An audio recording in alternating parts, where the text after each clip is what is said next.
Pernah kebayang nggak gimana ceritanya sebuah peradaban bisa lupa sama ilmunya sendiri? Bukan cuma cerita rakyat ya, tapi teknologi inti yang jadi fondasi dunia mereka. Hari ini kita bakal telusuri gimana pengetahuan itu bisa hilang dan kenapa ternyata ini masih kejadian sampai sekarang. Oke, kita mulai dari sebuah misteri yang luar biasa banget.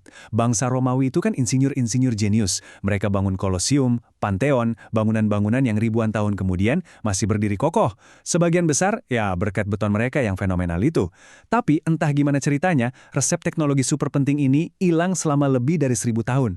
Loh kok bisa? Perbedaannya tuh jauh banget. Di satu sisi, kita punya teknik Romawi yang canggihnya minta ampun. Di sisi lain, di Britania dan Galia setelah Romawi runtuh, teknologinya mundur drastis. Tembikar yang tadinya presisi dibuat pakai roda putar, balik lagi jadi tembikar kasar buatan tangan. Kota-kota yang tadinya punya sanitasi, malah jadi tanah tandus. Skala kehilangannya bener-bener mas.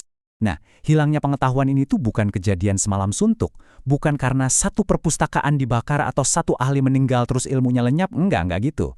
Ini tuh proses pembusukan pelan-pelan yang makan waktu berabad-abad, didorong sama runtuhnya sistem yang menopang ilmu itu sendiri. Jadi, apa dong penyebabnya? Pertama, ekonomi ambruk. Tanpa negara yang stabil, siapa yang mau dan bisa danain proyek raksasa kayak akuaduk? Kedua, deurbanisasi besar-besaran. Orang-orang kabur dari kota, artinya pusat-pusat keahlian jadi kosong. Para perajin terampil entah tercerai-berai atau tewas, memutus rantai ilmu dari guru ke murid. Terakhir, jalur perdagangan yang bawa material dan ide-ide baru juga ikut lenyap. Akhirnya, tiap komunitas jadi terisolasi dan pengetahuannya makin cepat hilang. Kisah Romawi tadi itu cuma satu contoh loh. Fenomena melupakan pengetahuan ini jauh lebih luas dan terus berlanjut sampai hari ini. Yuk kita bedah anatomi dari proses melupakan ini. Ini poin yang paling penting. Hilangnya pengetahuan itu bukan proses yang pasif. Bukan kayak ingatan yang memudar gitu aja. Ini adalah proses aktif yang didorong oleh perubahan budaya, nilai-nilai, dan cara kita berinteraksi dengan dunia. Di dunia modern, prosesnya kira-kira punya 4 langkah utama. 1. Kita punya bias modernitas. Anggapan kalau yang baru itu pasti lebih baik. Pengetahuan kuno sering banget diremehin. 2. Ada bayang-bayang kolonialisme. Pengetahuan lokal sengaja disingkirkan dan dicap primitif. 3. Cara kita belajar udah berubah. Banjir informasi digital bikin kita jarang banget mendalami sesuatu. Padahal banyak ilmu tradisional butuh praktek dan waktu. Dan yang terakhir, bahasa. Saat sebuah bahasa mati, ya sudah, seluruh perpustakaan pengetahuan di dalamnya ikut terkubur. Proses ini tuh saking sistematis dan merusaknya, para akademisi sampai ngasih nama yang lebih kuat. Nama yang lebih menggambarkan apa yang sebenarnya terjadi. Ini bukan sekedar lupa, ini adalah sebuah tindakan penghancuran.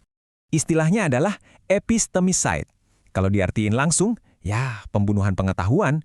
Ini adalah proses di mana satu sistem pengetahuan yang dominan secara aktif menghapus atau merendahkan sistem pengetahuan lainnya, menganggapnya nggak valid, nggak ilmiah, atau nggak penting.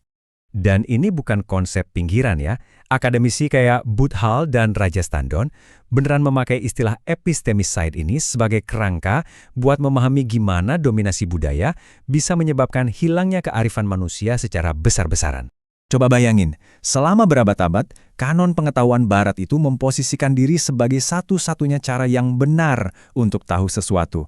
Akibatnya, pengetahuan lain, mau itu kearifan spiritual, pengetahuan ekologis masyarakat adat, atau sistem yang lahir dari gerakan sosial, sering banget diabaikan atau bahkan dihapus. Biar lebih kebayang gimana epistemicide terjadi sekarang, kita nggak perlu lihat jauh-jauh. Coba kita lihat data dari Indonesia, di mana hilangnya bahasa jadi contoh nyata dari hilangnya pengetahuan. 5. Angka ini kelihatannya kecil ya, tapi dampaknya mutlak.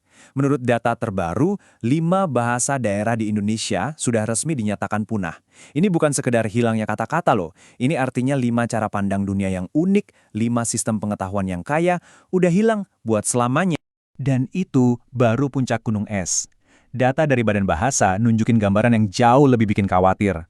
Selain 5 yang udah punah, ada 8 yang statusnya kritis, 26 terancam punah, dan puluhan lainnya kondisinya rentan atau lagi mengalami kemunduran. Ini krisis senyap yang lagi terjadi di sekitar kita. Terus, kenapa ini penting banget? Karena setiap bahasa itu bukan cuma kumpulan kata. Dia itu wadah buat identitas budaya, tradisi lisan, dan yang paling penting, pengetahuan praktis. Ilmu soal tanaman obat mana yang bisa nyembuhin, kapan waktu terbaik buat nanam berdasarkan bintang, atau cara ngelola hutan biar lestari, semua itu terkunci dalam bahasa lokal. Kalau bahasanya hilang, ya pengetahuannya juga ikut lenyap. Tapi, di tengah ancaman epistemicide ini, ada sebuah gerakan balasan yang kuat dan penuh harapan. Sebuah gerakan yang tujuannya buat merebut kembali dan menghargai keragaman kebijaksanaan manusia.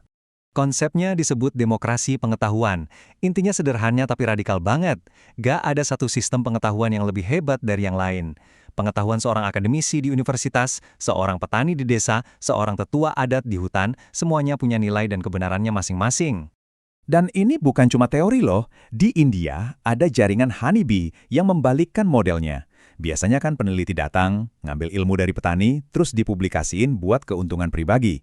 Nah, jaringan ini justru mendokumentasikan inovasi petani lokal dan membagikannya lagi ke komunitas. Jadi yang untung ya para inovator aslinya. Contoh keren lainnya ada di Uganda, namanya Mpambo African Multiversity. Institusi ini sengaja menempatkan pengetahuan adat Afrika sebagai pusatnya. Mereka mendukung para sarjana buat kerja pakai bahasa ibu mereka. Sebuah langkah penting buat menghidupkan lagi kearifan yang lama dipinggirkan sama sistem pendidikan kolonial. Dan ini mungkin salah satu contoh paling kuat. Di Afrika Selatan, gerakan penghuni gubuk Abah Lali Base Minjondolo sampai bikin universitas mereka sendiri. Ini adalah ruang di mana pengetahuan yang lahir dari perjuangan bertahan hidup diakui sebagai teori yang valid. Mereka adalah profesor, sarjana, dan mahasiswa buat diri mereka sendiri. Ini bukti kalau pengetahuan bisa diciptakan di mana saja. Jadi, apa sih yang diajarkan sama gerakan demokrasi pengetahuan ini? Intinya, pengetahuan itu bukan sesuatu yang pasif buat disimpan di rak buku. Dia itu alat. Alat aktif buat perubahan sosial, buat memperdalam demokrasi, dan buat menciptakan dunia yang lebih adil buat kita semua. Pada akhirnya, semuanya nyambung. Mau itu resep beton Romawi yang hilang karena sistem kotanya runtuh, atau bahasa di Indonesia yang terancam punah karena tekanan modernitas, ceritanya tetap sama. Ketika sebuah masyarakat berhenti menghargai suatu bentuk pengetahuan, ketika sistem yang menopangnya hancur, pengetahuan itu ada dalam bahaya besar buat hilang selamanya. Nah, ini yang jadi pertanyaan terakhir buat kita renungkan.